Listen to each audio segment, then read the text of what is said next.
नमस्कार दोस्तों, मैं अंकुर उपाध्याय स्वागत करता हूं आप सभी का आपके अपने YouTube channel share market analysis में।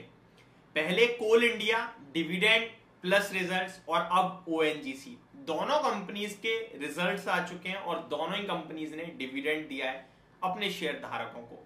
और दोनों ही कंपनीज सरकारी हैं और दोनों ही कंपनीज डिविडेंड के लिए जानी जाती हैं। कोल इंडिया ने तो काफी शानदार डिविडेंड दिया, 15 रुपए 25 पैसे के करीब का, जो कि 5% होता है ऑलमोस्ट उसके करंट प्राइस के हिसाब से। लेकिन ओएनजीसी का भी बहुत अच्छा डिविडेंड माना जाएगा। डिविडेंड की बात की जाए तो 5 रुपए 75 पैसे का डिविडेंड ओएनजीसी ने बांटा है। और करंट मार्केट प्राइस अगर आप ओएनजीसी का देखेंगे आज की क्लोजिंग के हिसाब से एग्जैक्टली बताऊं तो 196 रुपीज का आप कह सकते हैं कि स्टॉक ने आपको क्लोजिंग देते हुए दिखाया, जो कि almost two current market price के हिसाब से आप देखोगे तो 2.5% के करीब का डिविडेंड हो गया। तो ये भी काफी अच्छा ही माना जाएगा। अगर आप एक सिंगल क्वार्टर में 2.5% का डिविडेंड देख रहे हैं तो अच्छे डिविडेंड यील्ड के साथ स्टॉक खड़ा है, ये बोल सकते हैं आप। करंटली 5.84% की डिविडेंड यील्ड है कंपनी की। मेरे को लगता है ये और ज्यादा बढ़ेगी इस डिविडेंड के बाद, जो कि 5 रुपए 75 पैसे का है। एक चीज क्लियर करना चाहूंगा अपने व्यूअर्स के साथ, निवेशकों के साथ, पोजिशनल ट्रेडर्स के साथ, कि शॉर्ट टर्म में कभी भी डिविडेंड, बोनस, स्टॉक स्प्लिट के चलते अगर आप शेयर खरीदते हो तो वो आपको पैसा बना के नहीं देगा। क्यों नहीं देगा? आप फॉर एन एग्जांपल आज ये शेयर खरीद लेते हो, 5 रुपए 75 पैसे का डिविडेंड मिल जाएगा भाई एक्स डेट वाले दिन, तो मैं आपको बता दूं शेयर का भाव गिर जाएगा। एक एग्जांपल भी खड़ा है, आज आईओसी ने 5 रुपए का डिविडेंड दिया था, आज एक्स डेट थी, आज से पहले जिसने भी खरीदा है वो डिविडेंड के लिए एलिजिबल है, लेकिन आज शेयर 5 रुपए टूट गया। यानी कि जितना पोर्टफोलियो में नुकसान उतना आपको डिविडेंड मिल जाएगा। तो वो डिविडेंड पैसा बना के ही नहीं देता। ये तो वही वाली बात हो गई, एक तरफ से लिया एक तरफ से दिया, तो ये मेरे को बिल्कुल पसंद नहीं आती है चीजें।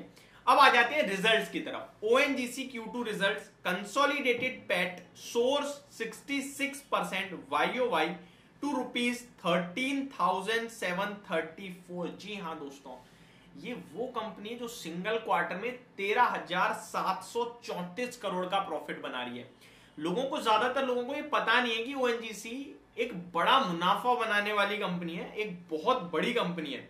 2.5 लाख करोड़ का मार्केट कैप है इस कंपनी का, और ये ऑलमोस्ट एक साल में 50-60 हजार करोड़ का प्रॉफिट करती है। और केवल इतना ही नहीं, अगर आप भारत की टॉप 3 कंपनीज को देखोगे ना प्रॉफिट के मामले में, जो एक साल में सबसे ज्यादा प्रॉफिट करती है टॉप 3, तो ये आई थिंक दूसरे या तीसरे नंबर पे निकलेगी। पहले तो रिलायंस ही आ जाएगा और दूसरे या तीसरे नंबर पे एचडीएफसी या यही आएगा, फिर टीसीएस है। ओवरऑल अगर आप देखें तो 41,500 करोड़ का प्रॉफिट कर रही है कंपनी, 41,500 करोड़ का। अब आके बात करते हैं रिजल्ट कैसे हैं। कंपनी ने 13,734 करोड़ का 13,734 करोड़ का प्रॉफिट दिखाया है। प्रॉफिट आफ्टर टैक्स देखो तो 66% YOY बेसिस पे तो बढ़कर आया है। लेकिन इंटरेस्टिंग पार्ट ये कि क्वार्टर ऑन क्वार्टर ये प्रॉफिट घटता हुआ दिखा है। अब मैं आपके साथ पूरी चीजें शेयर करता हूं।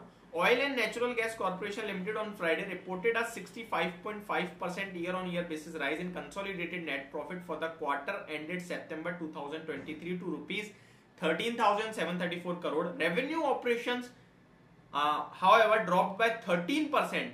तो रेवेन्यू गिरता हुआ दिखाया आपको, साल दर साल 1,47,000 करोड़ पे आया है। और मैं आपको ये बताना चाहूंगा कि कंपनी का रेवेन्यू बेशक साल दर साल घटा है थोड़ा बहुत, लेकिन क्वार्टर ऑन क्वार्टर तो काफी बड़ा डिप है। 164 करोड़ के सामने ये आपके लिए आ गया है 1,47,000 करोड़ पे, तो लगभग 13% 12% का ही गिरावट quarter on quarter, year on year basis दोनों जगह रेवेन्यू घटकर आया है ऑलमोस्ट 12-13%। प्रॉफिट YOY बेसिस पे तो 65% का जंप है, लेकिन क्वार्टर ऑन क्वार्टर प्रॉफिट भी घटा है, 13,734 करोड़ पे आया है 17,380 करोड़ से घटकर। तो ये number quarter on quarter base पे तो बिल्कुल भी रास नहीं आ रहे हैं। आगे बात करें, the board has recommended an interim dividend of ₹5.75 per share for the current financial year. ये अच्छी बात है और 21 नवंबर की रिकॉर्ड डेट तय करी गई है। Sequentially the top line fail over 10% and bottom line was down around 3%। तो चाहे प्रॉफिट हो चाहे टॉप लाइन यानी रेवेन्यू, दोनों घटी है quarter on quarter. Other income for the quarter stood at 2,515 crore against 23-26 crore year ago. तो साल दर साल अगर आप अदर इनकम देखोगे तो 2326 करोड़ से बढ़कर 2515 करोड़ हो गई है, ऑलमोस्ट सिमिलर ही माना जाएगा, कोई बड़ा जंप नहीं है। एक्सपेंसेस की बात की जाए तो 1,28,000 was 1,28 lakh crore compare to 1,61,000 crore के सामने 1,28,000 करोड़ के एक्सपेंस है, यानी कि बहुत कमी आई है एक्सपेंसेस में, जिसके चलते मुनाफे में काफी बड़ा जंप है साल दर साल। यही एक रीजन है। आप देख रहे हो कि रेवेन्यू तो सिमिलर रहा है, इनफैक्ट गिरा है, लेकिन प्रॉफिट फिर भी बढ़ गया क्योंकि खर्चे कम हो गए कंपनी के। तो ये एक बड़ा रीजन बना है। Raw material cost dropped sharply, और ये जो आपका खर्चा घटा है ये इसलिए क्योंकि रॉ मटेरियल जो कंपनी प्रोडक्ट यूज करती है अपने चीज को बनाने के लिए वो काफी घट गए हैं। रॉ मटेरियल देखोगे तो वो 39,200 करोड़ पे आ गए हैं 48,600 करोड़ से घटकर। तो ये एक बड़ा बेनिफिट हुआ है। With in India in the exploration and production segment offshore revenue fail 11% and onshore revenue declined 7%. The refining and marketing segment reported 12% drop. तो ये नंबर्स को मेरे को नहीं लगता बाजार थम्स अप देगा, ये ज्यादातर नंबर खराब ही लग रहे हैं। बट टेक्निकल चार्ट स्ट्रक्चर बहुत स्ट्रॉन्ग है। मेरे को लगता है स्टॉक जब तक प्रीवियस स्विंग ब्रेक ना करे लगभग 100 एंड मैं छोटे लेवल्स भी अगर यहाँ पे देख रहा हूँ तो वो भी 186 का निकल के आ रहा है। तो इस स्टॉक में बने रहने की राय है। रिजल्ट्स तो ज्यादा खास नहीं दिख रहे हैं। जब तक 186 ब्रेक ना करे तब तक आप होल्ड कीजिए और ट्रेड कीजिए एज अ ट्रेडर और पोजिशनल ट्रेडर। ठीक है, ये मेरी तरफ से आपके लिए राय होगी। होप आपको वीडियो समझ और पसंद दोनों आई होगी। Thank you so much for watching this video. Have a great day guys.